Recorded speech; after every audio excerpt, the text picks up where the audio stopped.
వీక్షకులందరికీ మన my life style YouTube ఛానల్లో హృదయపూర్వక స్వాగతం. ఈరోజు కార్తీక మాసంలోని 7వ పారాయణము త్రయోదశ అధ్యాయంలో కన్యాదానం మహాత్మ్యం గురించి తెలుసుకుందాం. వశిష్ఠ మహర్షి స్వయంగా చెప్పిన ఈ పవిత్ర విషయాలు మన జీవితానికి దిశానిర్దేశం చేస్తాయి. ఈ కథలు కేవలం పురాణ గాథలే కాదు, మన సంస్కృతిలో ఉన్న మహత్తర ధర్మాల గొప్పతనాన్ని చెబుతాయి. అందుకే మీ గమనాన్ని మా వెబ్ సిరీస్ మీద ఉంచి పూర్తిగా చూడండి. ఇప్పుడు అసలు విషయానికి వెళ్దాం. వశిష్ఠుడు ఇలా చెబుతున్నాడు: రాజా, ఎంత చెప్పినా తరగని ఈ కార్తీక మహాత్మ్య పురాణములో కార్తీక మాసంలో చేయవలసిన ధర్మాల గురించి చెబుతాను. ఏకాగ్రచిత్తుడవై విను. తప్పనిసరిగా చేయవలసిన వానిని చేయకపోవడం వలన పాపాలను కలిగించేవి అయిన ఈ కార్తీక ధర్మాలన్నీ కూడా నా తండ్రి అయిన బ్రహ్మదేవుని ద్వారా నాకు బోధించబడ్డాయి. నీకిప్పుడు వాటిని వివరిస్తాను. జనక రాజేంద్ర, ఈ కార్తీక మాసంలో కన్యాదానం, ప్రాతఃస్నానములు, యోగ్యుడైన బ్రాహ్మణ బాలకునకు ఉపనయనము చేయించడం, విద్యాదానం, వస్త్రదానం, అన్నదానం ఇవి చాలా ప్రధానమైనవి. బ్రాహ్మణ కుమారునికి కార్తీక మాసములో ఒడుగు చేయించి దక్షిణను సమర్పించడం వలన పూర్వజన్మ పాపాలు కూడా తొలగిపోతాయి. ఆ విధముగా తమ ధనముతో ఉపనయనము చేయించబడిన వటువు చేసే గాయత్రీ జపము వల్ల దాత పంచ మహాపాతకాలు నశించిపోతాయి. 100 రావి చెట్లు నాటించినా, 100 తోటలను వేయించినా, 100 నూతులను దిగుడు బావులను నిర్మించినా, 10,000 చెరువులను తవ్వించినా వచ్చే పుణ్యమెంతైతే ఉంటుందో అది పేద బ్రాహ్మణ బాలునికి ఉపనయనము చేయించడం వలన కలిగే పుణ్యంలో 16వ వంతుకు కూడా సమానము కాదు. మరో విషయమును గుర్తుంచుకో. మాగ్యాం వైమాధవేమాసి చోత్తమం మౌంజి బంధనం కారైష్యంతి తే రాజన్ దానం దత్వాతు కార్తీకే. కార్తీకంలో ఉపనయన దానమును చేసి తదుపరిని వచ్చే మాఘములో గాని వైశాఖములో గాని ఉపనయనము చేయించాలి. సాధువులు, శ్రోత్రియులు అయిన బ్రాహ్మణ బాలకులకు ఉపనయనమును చేయించడం వలన అనంత పుణ్యము కలుగుతుందని ధర్మవేత్తలైన మునులు అందరూ చెప్పియున్నారు. అటువంటి ఉపనయనానికి కార్తీక మాసంలో సంకల్పమును చెప్పుకుని, ఫలానా వారికి నేను నా ద్రవ్యముతో ఉపనయనమును చేయిస్తాను అని వాగ్దానము చేయడం వలన కలిగే సత్ఫలితాన్ని చెప్పడానికి స్వర్గలోక వాసులకు కూడా సాధ్యము కాదని తెలుసుకో. జనక నరపాల, ఇతరుల సొమ్ముతో చేసే తీర్థయాత్రలు, దేవ, బ్రాహ్మణ సమారాధనలు వీని వలన కలిగే పుణ్యం ఆ ధనదాతలకే చెందుతుందన్న విషయము జగద్విదితమే కదా. కార్తీకములో తమ ధనముతో ఒక బ్రాహ్మణునకు ఉపనయనముతో బాటు వివాహమును కూడా చేయించడం వలన తత్పుణ్యము మరింతగా ఇనుమడిస్తుంది. కన్యాదానం తు కార్తిక్యామ్యః కుర్యాద్భక్తితో నఘ స్వయం పాపైర్వినిర్ముక్తః పితృణాం బ్రహ్మపదం. కార్తీకములో కన్యాదానము చేయించిన వాడు స్వయముగా పాపాల నుండి విముక్తి చెందుతాడమే కాక వాని పితరులందరికీ కూడా బ్రహ్మలోక ప్రాప్తిని కలిగిస్తాడు. ఇందుకు నిదర్శనముగా ఒక ఇతిహాసమును చెబుతాను విను. ద్వాపర యుగంలో వంగదేశాన దుర్మార్గుడైన సువీరుడనే రాజు ఉండేవాడు. లేడికన్నుల వంటి సోగకన్నులుగుల సుందరాంగి ఒకర్తె అతని భార్యగా ఉండేది. దైవయోగముల వలన సువీరుడు దాయాదులచే ఓడింపబడినవాడై, రాజ్యభ్రష్టుడై, అర్ధాంగి అయిన సుందరాంగితో సహా అడవులలోకి పారిపోయి కందమూలాదులతో కాలం గడపసాగాడు. ఇలా ఉండగా అతని భార్య గర్భవతి అయింది. రాజు నర్మదా తీరములో పర్ణశాలను నిర్మించాడు. ఆ పర్ణశాలలో అతని రాణి ఒక చక్కటి కుమార్తెను ప్రసవించింది. సర్వ సంపదలు శత్రువుల పాలైపోవడం, తాను అడవుల పాలవడం, కందమూలాలలో బతుకుతున్న ఈ రోజుల్లో కడుపు పండి సంతానం కలగడం, పోషణకు చిల్లిగవ్వైనా లేని దరిద్రము, వీటన్నిటినీ పదే పదే తలచుకుంటూ తన పురాకృత కర్మలను నిందించుకుంటూ అతి కష్టం మీద ఆ ఆడకూతురును పెంచుకోసాగారు సువీర దంపతులు. కాలగమనంలో సువీరుని కూతురు చక్కగా ఎదిగి నిజరూప లావణ్య సౌందర్యాలతో చూసేవారికి నేత్రానందకారిణిగా పరిణమించింది. 8 ప్రాయంలోనే ఎంతో మనోహరంగా ఉన్న ఆమెని చూసి మోహితుడైన ఒక మునికుమారుడు ఆ బాలికను తనకిచ్చి పెండ్లి చేయవలసిందిగా సువీరుని కోరాడు. అందుక రాజు, ఋషిపుత్ర, ప్రస్తుతము నేను ఘోరదరిద్రముతో ఉన్నాను. గనుక నేను కోరినంత ధనాన్ని నువ్వు కన్యాశుల్కముగా సమర్పించగలిగితే నీ కోరిక తీరుస్తాను అన్నాడు. ఆ పిల్లమీద మక్కువ మానుకోలేని ముని బాలకుడు, రాజా, నేను కేవలం ముని కుమారుడినై నీవు అడిగినంత ధనమును తక్షణమే ఇవ్వలేను. తపస్సు చేత తద్వారా ధనాన్ని సంపాదించి తెచ్చి ఇస్తాను. అంతవరకు ఈ బాలికను నా నిమిత్తమై భద్రపరచి ఉంచు అని చెప్పాడు. అందుకు సువీరుడు అంగీకరించడంతో ఆ నర్మదా తీరములోనే తపోనిష్ఠుడై తత్ఫలితంగా అనూహ్య ధనరాశిని సాధించి దానిని తెచ్చి సువీరునికిచ్చాడు. ఆ సొమ్మునకు సంతృప్తి చెందిన రాజు తమ ఇంటి ఆచారం ప్రకారముగా తన కూతురును ముని యువకునికి ఇచ్చి ఆ అరణ్యములోనే కళ్యాణమును జరిపించేశాడు. ఆ బాలిక భర్తతో కలిసి వెళ్ళిపోయినది. తత్కన్యా విక్రయ ద్రవ్యముతో రాజు తన భార్యతో సుఖముగా ఉండసాగాడు. తత్ఫలితముగా సువీరుని భార్య గర్భిణి అయి మళ్ళా ఒక ఆడపిల్లను కన్నది. అందుకు రాజు ఆనందించాడు. పెద్ద పిల్లను అమ్మి ధనమును రాబట్టినట్టే ఈ పిల్ల ద్వారా కూడా మరింత ద్రవ్యమును సంపాదించవచ్చునని సంతోషించాడు. బిడ్డ ఎదుగుతూ ఉంది. ఇదిలా ఉండగా ఒకానొక యతీశ్వరుడు నర్మదా స్నానానికై వచ్చి అక్కడి పర్ణశాలలో ఉన్న సువీరుని, అతని భార్యను, కుమార్తెను చూసి, ఓయి, నేను కౌండిన్య గోత్రజుడైన యతిని అరణ్య ప్రాంతంలో సంసారయుతంగా ఉన్న నువ్వెవరివి అని అడిగాడు. యతీంద్రుడి ప్రశ్నలకు జవాబుగా, అయ్యా, నేను వంగాశాధీశుడైన సువీరుడను. దాయాదుల వలన రాజ్యభ్రష్టుడనై ఇలా అడవిలో జీవిస్తున్నాను. నా దారిద్ర్య సమం దుఃఖం, నా శోకః పుత్రమరణాత్, నా చ వ్యధానుగమనేన వియోగః ప్రియాపహాత్. దరిద్రం కన్నా ఏడిపించేది కొడుకు చావు కంటే, భార్యా వియోగం కన్నా బయటకు ఏడవలేని అంతశ్చల్యంలాంటి దుఃఖం ఇంకేమీ ఉండదు. తమకు తెలిసినదే గదా. ప్రస్తుతం నేనా విధమైన 3 రకాల విచారాల వలన అమిత దుఃఖితుడనై ఈ విధముగా కందమూల భక్షణములతో ఈ అరణ్యమే శరణ్యముగా బ్రతుకుచున్నాడు. ఈ అరణ్యములోనే తొలిచూళ్లుగా నాకొక కూతురు పుట్టినది. ఆమెను ఒక మునికుమారునికి విక్రయించి ఆ ధనముతో ప్రస్తుతానికి సుఖముగానే బతుకుతున్నాను. ఇది నా 2వ కూతురు. ఈమె నా భార్య. నా గురించి ఇంకా ఏ వివరాలు కావాలో అడిగితే చెబుతాను అన్నాడు సువీరుడు. సువీరుడిచ్చిన సమాధానానికి ఆశ్చర్యపోతూనే ఆ యతీంద్రుడు, ఓ రాజా, ఎంత పని చేశావు! మూర్ఖుడవై అగణితమైన పాపాన్ని పోగుచేసి పెట్టుకున్నావు. కన్యా ద్రవ్యేణయో జీవే దశిపత్రం సగచ్చతి దేవాన్ ఋషీన్ పితృన్ కాపి కన్యా ద్రవ్యేణ తర్పయేత్ శాపం దాస్యంతి తే సర్వే జన్మ జన్మన్యపుత్రతాం. ఆడపిల్లను అమ్ముకుని అలా వచ్చిన డబ్బుతో జీవించేవారు మరణాంతాన అసిపత్రం అనే నరకము పాలవుతారు. ఆ సొమ్ముతో దేవ, ఋషి, పితృగణాలకు చేసిన అర్చన తర్పణాదుల వలన ఆ దేవఋషి పితృవాదులందరూ కూడా నరకాన్ని చవిచూస్తారు. అంతేగాదు, కర్తకు జన్మజన్మలకు కూడా పుత్ర సంతానము కలగకూడదని శపిస్తారు. ఇక అలా ఆడపిల్లలను అమ్ముకుని జీవించడమే వృత్తిగా పెట్టుకున్నవాళ్లు ఖచ్చితముగా రౌరవ నరకములో పడతారు. రాజా, సర్వేషామేవ పాపానాం ప్రాయశ్చిత్తం విదుర్బుధా కన్యావిక్రయశీలస్య ప్రాయశ్చిత్తం న చోదితం. అన్ని రకాల పాపాలకు ఏవో కొన్ని ప్రాయశ్చిత్తాలున్నాయి గాని ఈ కన్యాశుల్కము అనబడే ఆడపిల్లని అమ్ముకునే మహాపాపానికి మాత్రం ఏ శాస్త్రములోనూ కూడా ఎటువంటి ప్రాయశ్చిత్తము లేదు. కాబట్టి సువీర, ఈ కార్తీక మాసములో శుక్లపక్షములో నీ 2వ కుమార్తెకు కన్యాదాన పూర్వకముగా కళ్యాణం జరిపించు.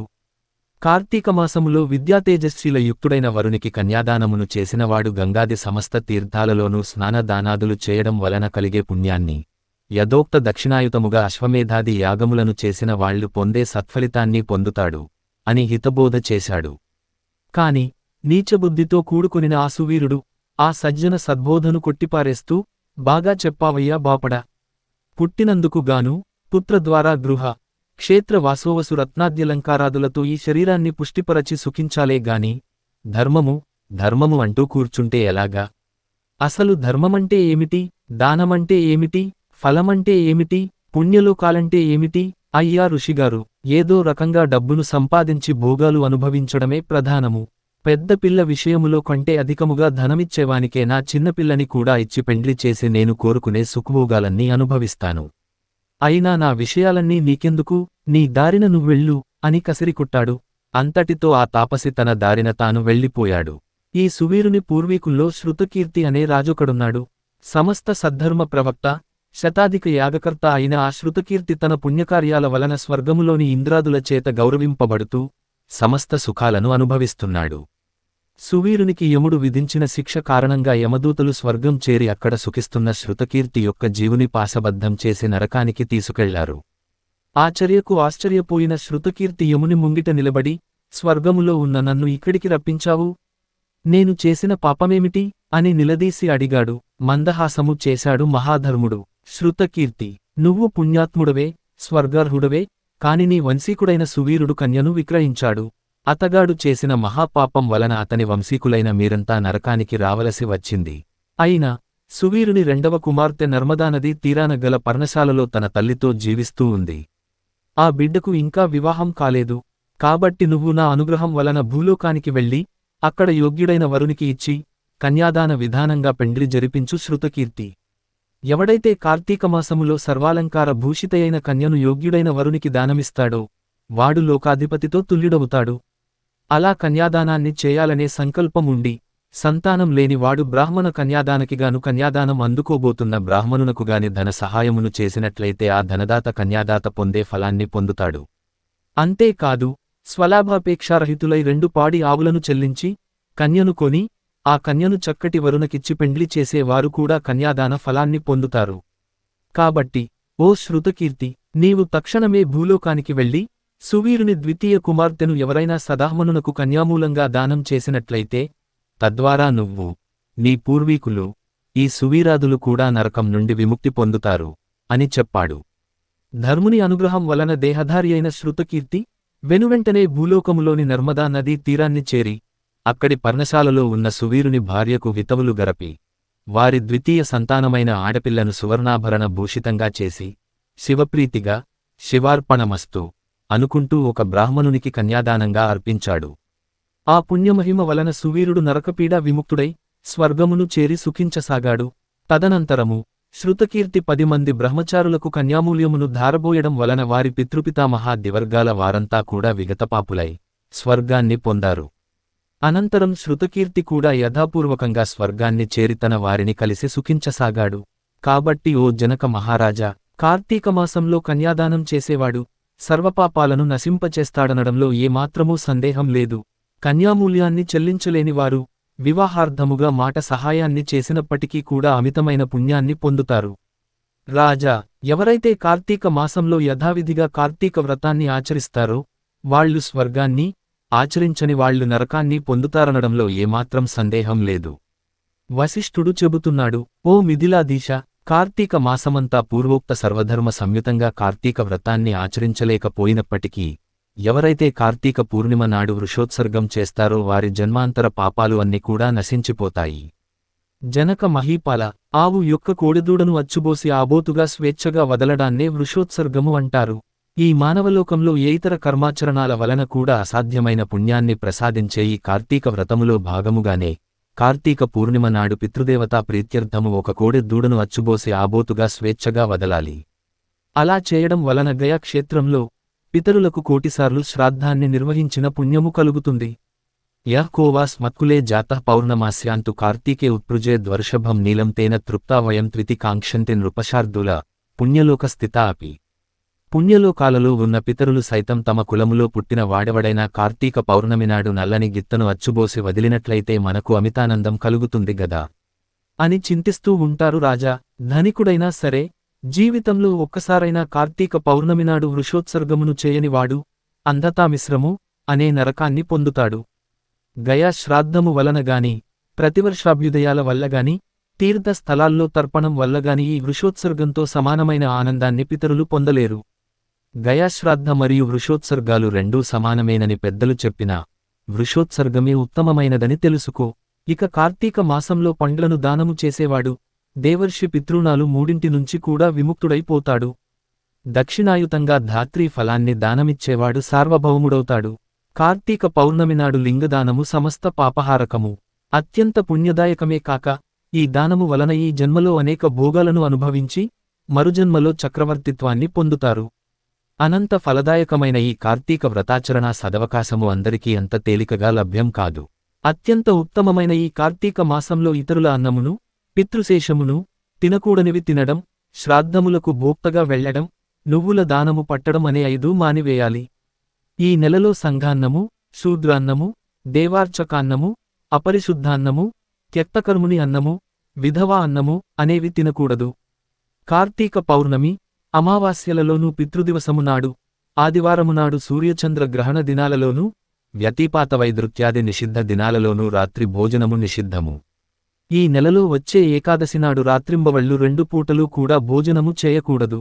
ఇటువంటి రోజులలో ఛాయానక్తము అనగా తమ నీడ శరీరపు కొలతకు 2 పడినప్పుడు భుజించుట ఉత్తమమని మహర్షులు చెప్పారు. పరమ పవిత్రమైన ఈ కార్తీకములో నిషిద్ధ దినాలలో భుజించే వారి పాపాలు అగణితముగా పెరిగిపోతాయి. అందువలన కార్తీకములో తైలాభ్యంగనము, పగటి నిద్ర, కంచుపాత్రలో భోజనము, పరాన్న భోజనము, గృహస్నానము, నిషిద్ధ దినాలలో రాత్రి భోజనము, వేదశాస్త్ర నింద అనే ఈ 7 జరుపకూడదు.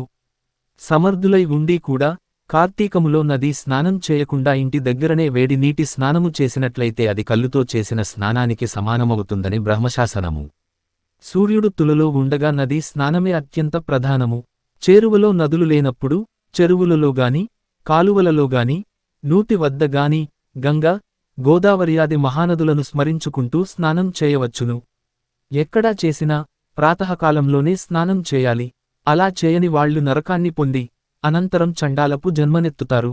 గంగానదీ స్మరణమును చేసి స్నానమును చేసి సూర్యమండల గతి గల శ్రీహరిని ధ్యానించి ఆ విష్ణుగాథా పురాణాదులను ఆలకించి ఇంటికి వెళ్ళాలి. పగలు చేయవలసిన పనులన్నీ ముగించుకుని సాయంకాలం మరలా స్నానము చేసి ఆచరించి పూజా స్థానములో పీఠమును వేసి దానిమీద ఈశ్వరుని ప్రతిష్ఠించి పంచామృత ఫలోదక కుశోదకాలతో మహాస్నానమును చేయించి షోడశోపచారాలతో పూజించాలి. ముందుగా పరమేశ్వరుడైన ఆ పార్వతీపతిని ఆవాహన చేయాలి. అటు పిదప 1 ఓం వృషధ్వజాయ నమః ధ్యానం సమర్పయామి పుష్పాక్షతలు వెయ్యాలి. 2 ఓం గౌరీ ప్రియాయ నమః పాద్యం సమర్పయామి నీటి చుక్క విడవాలి. 3 ఓం లోకేశ్వరాయ నమః ఆర్ఘ్యం సమర్పయామి నీటి చుక్క విడవాలి. 4 ఓం రుద్రాయ నమః ఆచమనీయం సమర్పయామి నీటి చుక్క విడవాలి. 5 ఓం గంగాధరాయ నమః స్నానం సమర్పయామి నీరు విడవాలి. లేదా ఆపోహిష్టామయోభువః తాన ఊర్జేదధాతన మహేరణాయ చక్షసే యువస్థితమోరసః తస్య భాజయతే హన ఉషతీరవమాతరః తస్మాదరంగమామవో యస్య క్షయాయ జిన్వధ అపోజనయధాచన. ఈ మంత్రము పఠించుచు నీటితో అభిషేకించవచ్చు. 6 ఓం ఆశాంబరాయ నమః వస్త్రం సమర్పయామి వస్త్రయుగ్మం చూపించాలి. 7 ఓం జగన్నాథాయ నమః ఉపవీతం సమర్పయామి ఉపవీతం చూపించాలి. 8 ఓం కపాలధారిణే నమః గంధం సమర్పయామి కుడిచేతి అనామికతో గంధం చిలకరించాలి. 9 ఓం ఈశ్వరాయ నమః అక్షతాన్ సమర్పయామి అక్షతలు సమర్పించాలి. 10 ఓం పూర్ణ గుణాత్మనే నమః పుష్పం సమర్పయామి పువ్వులు సమర్పించాలి. 11 ఓం ధూమ్రాక్షాయ నమః ధూపమాఘ్రాపయామి అగరు లేదా సాంబ్రాణి ధూపమియ్యవలెను. 12 ఓం తేజో రూపాయ నమః దీపం సమర్పయామి ఒక వత్తితో ఆవునేతి దీపమును వెలిగించి చూపవలెను. 13 ఓం లోకరక్షాయ నమః నైవేద్యం సమర్పయామి నివేదన ఇవ్వవలెను.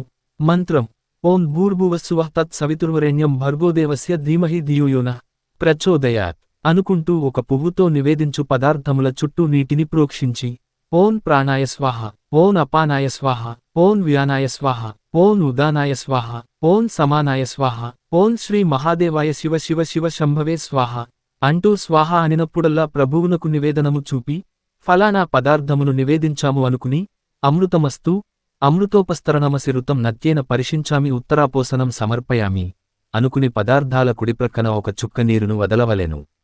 పిదప 14 ఓం లోకసాక్షినే నమః తాంబూలాదికం సమర్పయామి 5 తమలపాకులు 2 వకచెక్కలు సమర్పించాలి. 15 ఓం భవాయ నమః ప్రదక్షిణం సమర్పయామి ప్రదక్షిణం చెయ్యాలి. 16 ఓం కపాలినే నమః నమస్కారం సమర్పయామి సాష్టాంగ నమస్కారం చేయాలి. జనక మహారాజా పైన చెప్పిన విధముగా షోడశ అంటే 16 ఉపచారాలతోనూ గాని లేదా నెలపొడుగునా ప్రతిరోజూ సహస్రనామయుతంగా గాని శివపూజ చేసి పూజ యొక్క చివరలో పార్వతీకాంత దేవేశ పద్మజార్చ్యాంగి పంకజ ఆర్ఘ్యం గృహాణ దైత్యారే దత్తంచేద ముమాపతే ఈ మంత్రముతో అర్ఘ్యం సమర్పించాలి. అనంతరం యథాశక్తి దీపములు సమర్పించి శక్తివంచన లేకుండా బ్రాహ్మణులకు దానం చేయాలి.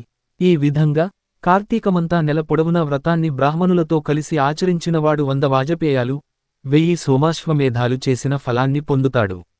కార్తీక మాసం నాటక వ్రతాచరణ వలన పుణ్యధిక్యత పాపనాశనం అవలీలగా ఏర్పడతాయి అనడంలో ఎటువంటి సందేహం లేదు. కార్తీక చతుర్దశినాడు పితృప్రీత్యార్థంగా బ్రాహ్మణులకు భోజనం పెట్టిన వారి పితృలు సంతృప్తి చెందుతారు. ఈ రోజు ఉపవాసం ఉండి శివారాధన చేస్తూ తిలతర్పణం చేసినవాడు పితృలోకమును సంతృప్తి పరుస్తాడు. ఈ కార్తీక శుద్ధ చతుర్దశినాడు శివారాధన చేసి తిలలను దానం చేసినవాడు కైలాసం యొక్క క్షేత్రాధిపతి అవుతాడు. ఈ కార్తీక వ్రతాన్ని ఆచరించినవారు తమ పాపాలను పోగొట్టుకుని మోక్షాన్ని పొందుతారు. జనక మహారాజా కార్తీక పురాణంలో ముఖ్యంగా ఈ 14వ అధ్యాయాన్ని శ్రద్ధాభక్తులతో చదవడం లేదా వినడం ద్వారా వారు సమస్త పాపాలకు ప్రాయశ్చిత్తం చేసుకోవడం ద్వారా అధిక ఫలితాన్ని పొందుతారు. ఇంతవరకు కార్తీక మాసంలో కన్యాదాన పుణ్యమహిమ గురించి తెలుసుకున్నాం. ఇలాంటి పవిత్ర జ్ఞానాన్ని అందించడానికి మా YouTube channel my life style ఎల్లప్పుడూ సిద్ధంగా ఉంటుంది. మీకు ఈ వీడియో నచ్చితే లైక్ చేయండి, మీ స్నేహితులతో పంచుకోండి. ఇంకా కొత్త వీడియోల కోసం మా ఛానల్ను సబ్స్క్రైబ్ చేయండి. కార్తీక మాసపు ఆధ్యాత్మికతతో మీ జీవితాన్ని పుణ్యమయం చేసుకోండి. తర్వాతి వీడియోలో మరో విశిష్టమైన కథతో కలుద్దాం. ధన్యవాదాలు.